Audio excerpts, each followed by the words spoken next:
Hello friends, मैं advocate आसमा आज आपको एक्स्ट्रा मैरिटल अफेयर्स के बारे में बताऊंगी। तो आज का हमारा टॉपिक है are extra marital affairs in India legal. क्या एक्स्ट्रा मैरिटल अफेयर इंडिया में लीगल है? तो इसका जवाब है no, it is not legal, it is illegal relationship. क्या एक्स्ट्रा मैरिटल अफेयर ऑफेंस है?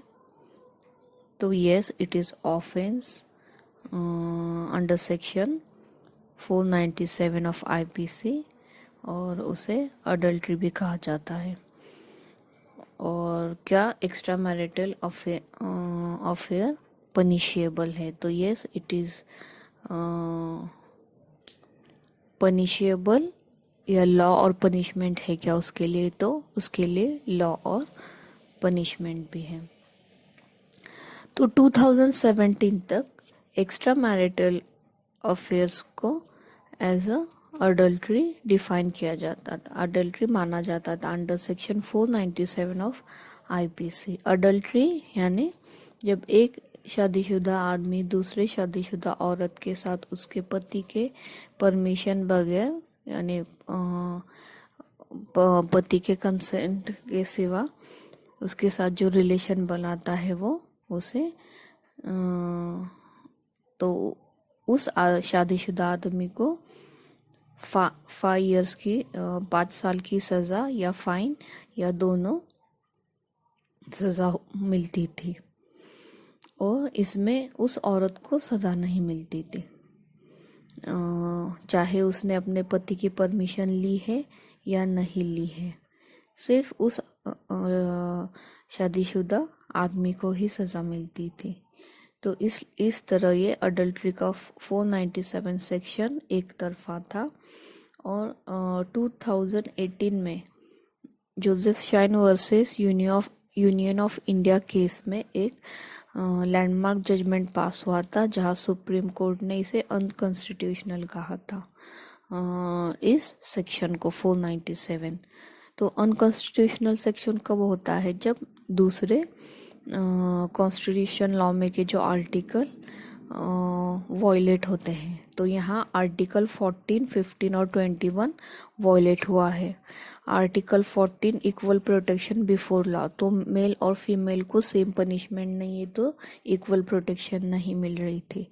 15 non discrimination on basis of gender, तो जेंडर के बेसिस पे भेदभाव किया जा रहा था। And article 21 right to privacy, तो यहाँ सब पर्सनल मैटर प्राइवेसी कोर्ट में उछाली जा रही थी, इसलिए इसको आर्बिट्री और अनकॉन्स्टिट्यूशनल सेक्शन डिक्लेयर किया गया।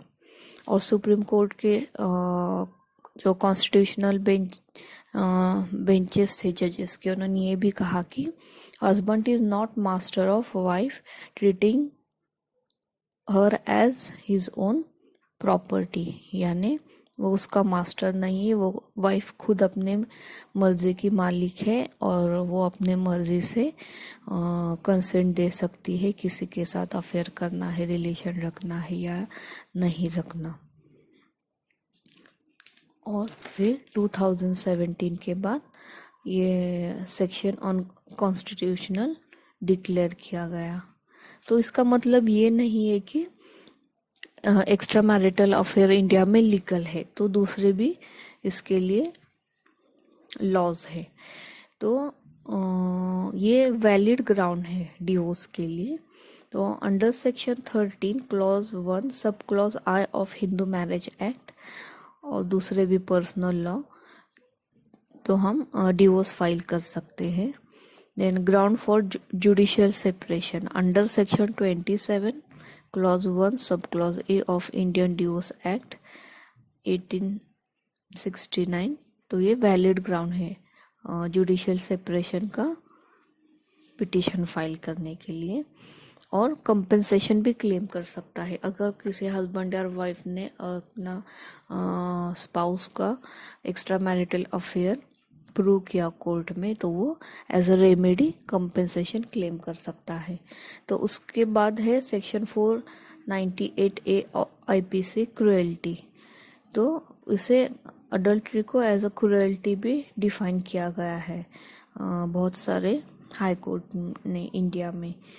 तो क्रूएल्टी में क्या होता है, जब हस्बैंड या उसके घर वाले ऐसा व्यवहार करते हैं पत्नी के औरत के साथ कि उसे सुसाइड कमिट करने की इच्छा हो, या उसे इंजरी हो, फिजिकल हो या हेल्थ और ख़तरा हो उसके हेल्थ के लिए, लाइफ के लिए, या उसे मेंटल और फिजिकल टॉर्चर किया जा रहा हो, तो जब उसे मेंटल शॉक बैठता है, ट्रोमा होता है, तो वो क्रुएल्टी का केस बनता है। तो जब पति अपने पत्नी को छोड़ के किसी और औरत के साथ रिलेशन बनाता है तो उसको मेंटल ट्रोमा हो सकता है, शॉक बैठता है, हो सकता है, तो तब क्रुएल्टी का केस बनता है। तो इस प्रकार एक्स्ट्रा मैरिटल अफेयर के लिए हमारे पास 4 लॉज है। तो डिवोर्स फाइल कर सकते हैं, जुडिशियल सेपरेशन का फाइल कर सकते हैं, और क्रुएल्टी का भी केस फाइल कर सकते हैं, और कंपेंसेशन भी रिकवर कर सकते हैं। इसके अलावा और आपको इसके बारे में जानकारी चाहिए तो आप कमेंट बॉक्स में पूछ सकते हैं, और मेरे चैनल को सब्सक्राइब कर सकते हैं। Thank you.